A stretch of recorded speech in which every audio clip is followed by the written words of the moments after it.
Buenas tardes. Voy a explicar la parte 3 de nuestro proyecto El Avance, que lleva como título Clasificación de Flores Iris. Mi grupo se compone de quien les habla, Elmer Gabriel Payín Alvites y José Salazar Casayo. Nuestros docentes Mamani Yanampa Wilson y somos el grupo 9. En esta ocasión vamos a tratar el tema del aprendizaje no supervisado y vamos a conocer los conceptos de clustering, K-means y de BS-SCAM. Bueno, como parte introductoria, lo que podemos decir respecto al aprendizaje no supervisado y, y el no supervisado es que se divide, ¿no? Se divide en cada uno en dos partes, ¿no? Donde que el supervisado tenemos la clasificación y la regresión. O de que un ejemplo claro de clasificación vendría a ser clasificación de correos spam y correos no spam, ¿no? Entonces, si la regresión puede tratar o referirse a una predicción, digamos, del costo de un artículo, ¿no? En base a las entradas, a las entradas cuantitativas que pueda tener. Luego, estos a su vez se dividen en cuatro algoritmos: regresión lineal, regresión logística, support vector machines y el KNN, ¿no? Por otro lado, el no supervisado no contiene etiquetas, que vendría a ser, ¿no? En base a varias entradas o dimensiones obtenemos una salida, ¿no? El sistema aprende por sí solo y se agrupa de acuerdo a las características individuales de cada uno, ¿no? Como podemos visualizar acá en la imagen. Y a su vez, esta se divide en dos, ¿no? Que vendría a ser en dos maneras de agrupar, ¿no? Todos estos datos, que vendría a ser el clustering, el Cummings y el DBS scan, ¿no? Y la otra forma es la detección de anomalía, conocido como isolation forest. Como conclusiones, antes de pasar al código, podemos decir que el Cummings logra separar los datos en tres grupos, ¿no? En tres clústeres respecto a nuestro proyecto, similares a las especies reales del dataset Iris. Luego el DBS-Scan identifica agrupaciones de forma más libre, detectando posibles puntos atípicos como el ruido y le da un valor de igual a -1. La reducción PSA permite visualizar claramente cómo las características se agrupan en el espacio 2D. También estos modelos no usan etiquetas para entrenamiento, sino que agrupan por similitud de características, tratándose de un no supervisado. Ambos métodos muestran la estructura natural del dataset Iris, siendo Cummings el más ordenado y el DBS-SCAM el más sensible a la densidad y el ruido. Gracias. A continuación vamos a explicar la parte 3, referido a los clustering, Cummings y DBS-SCAM de nuestro código.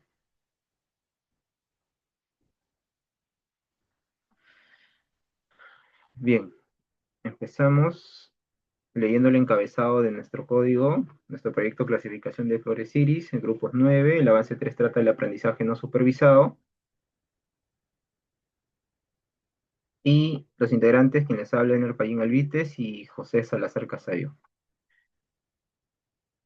En la primera parte, em, en la primera parte hacemos la instalación de las librerías, ¿no?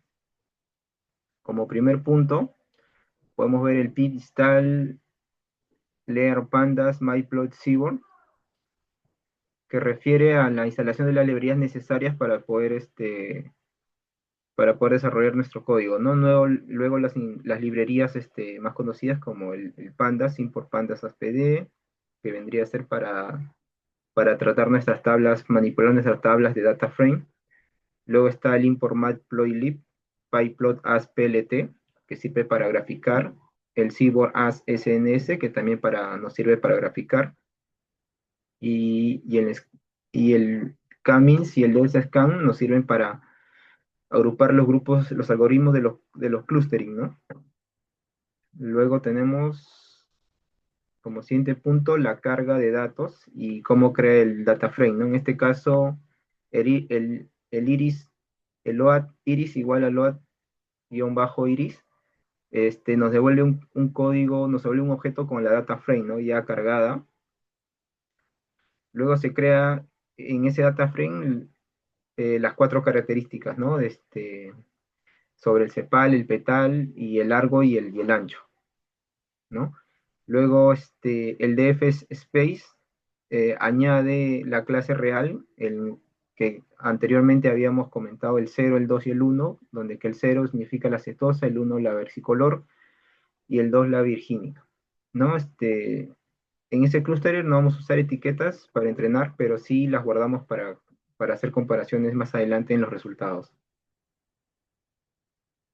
Tercero, la normalización de los datos, básicamente que es escalar los datos en la mejora también el rendimiento de los algoritmos en el clustering.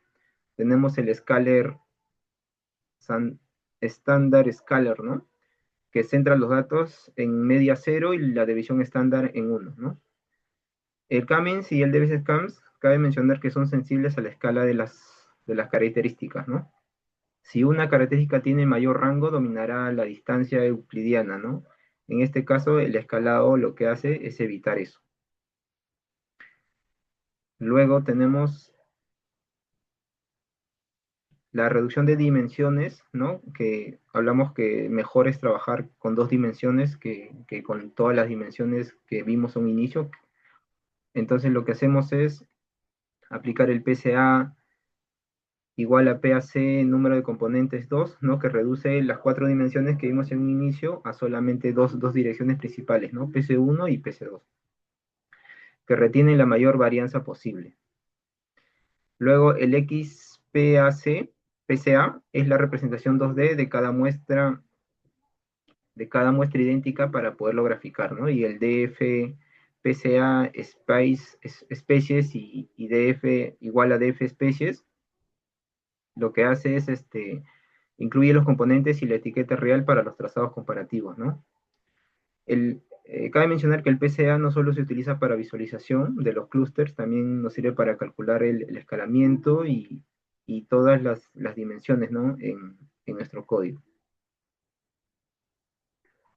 Como punto 5 tenemos el Cummings, ¿no?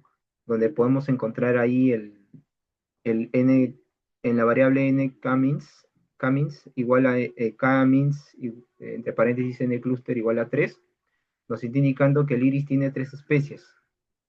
El random stay igual a 42 nos fija la aleatoriedad para la reproductibilidad, ¿no? Y el ninit 10 ejecuta el Cummings 10 veces y toma la mejor solución, ¿no? Luego tenemos el gráfico Cummings. El gráfico Cummings que dibuja más que nada dibuja los puntos en el espacio 2D, ¿no? De PC1 y PC2, las 2 dimensiones que habíamos creado anteriormente, ¿no? Luego tenemos el SNS Scalar Plot Data guión igual a DF guión PCA, X igual a PC1, Y igual a PC2, HVE igual Cummings Cluster, Palette igual a Z2. Lo que hace básicamente es esta instrucción es colorea los clústeres asignados, ¿no? Por el Cummings. Y este gráfico nos va a mostrar la estructura agrupada según los Cummings en la proyección del PCA, ¿no? Permite visualizar los clústeres, se alinean con la separación natural. Como punto 7, tenemos el DBC Scan, la clusterización, ¿no? Con BSN Scan, DBC Scan, entonces el DBC Scan va a ser igual al DBC Scan entre paréntesis EPS igual a 0.8, min sampler igual a 5. Lo que nos quiere decir esto que el DBC Scan va a agrupar por densidad un punto en el núcleo. Un punto es el núcleo si tiene min samplers vecinos en radios de EPS y los núcleos conectados en forma de clúster, los puntos suficientes de la densidad se van a marcar con un ruido de -1. Por ejemplo, lo que indica el EPS igual a 8, que es el radio de vecindad en la escala del X escala, ¿no? Y el min sample 5 quiere decir que como un mínimo de 8 puntos para considerar un vecindario denso, ¿no? Y el fit predict etiqueta cada punto con su clúster en el DBS scan, ¿no? Como siguiente punto, tenemos el gráfico el gráfico del DBSScan, que básicamente muestra la asignación del BSScan en la proyección 2D, asignándole un valor de -1 al ruido que aparecerá como una categoría separada, permitiendo identificar los outliers. Como punto 9 tenemos los conteos de los clústeres, que muestran cuántas muestras hay en cada clúster, y es muy útil para detectar tamaños, para detectar clústeres triviales con un punto, entre otras cosas.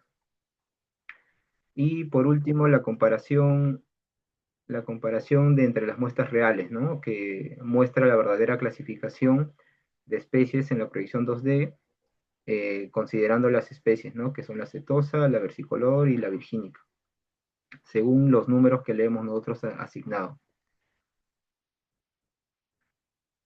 Luego acá podemos visualizar nuestra data frame, ¿no?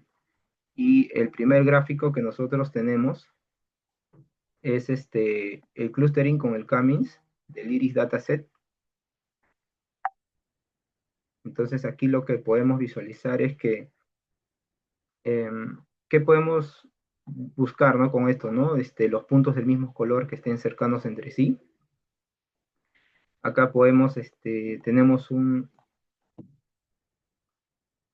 tenemos una lectura de los clústeres, como indicamos la codificación 0, 1 y 2 para cada especie de las flores, ¿no? ¿Qué más podemos visualizar? Los colores distintos, que se ve claramente la separación entre espacios. Luego, como una interpretación final, podemos decir que el Cummins produce tres grupos bien definidos y coincidentes de las especies reales, ¿no? Entonces el Cummins captura la estructura natural del dataset.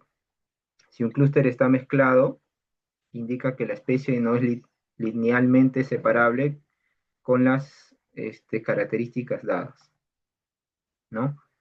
Como siguiente punto, analizamos el gráfico del clustering con DFS-Scan Iris Dataset, con la información brindada, y lo que podemos decir es que cada clúster busca las áreas más densas, ¿no? En puntos del mismo color. A su vez podemos visualizar ruido entre los puntos etiquetados con -1 y con su color en específico, ¿no? Para cada especie, representan puntos o regiones con poca densidad, ¿no? Entonces, finalmente, como conclusión, podemos decir que el DFSCAN puede encontrar un clúster de forma arbitraria y detectar puntos atípicos. Si detecta ruido, nos dice que hay ejemplares inusuales y fronterizos, ¿no? En nuestro conteo de muestras de clúster por Cummins, podemos indicar que para la especie 0 tenemos 53, para la especie 1 50 y para la especie 2 47, ¿no? Luego, el conteo de muestras para DFSCAN, podemos decir que para la especie 1 tenemos 97, para la especie 0 tenemos 49 y catalogados con -1, 4.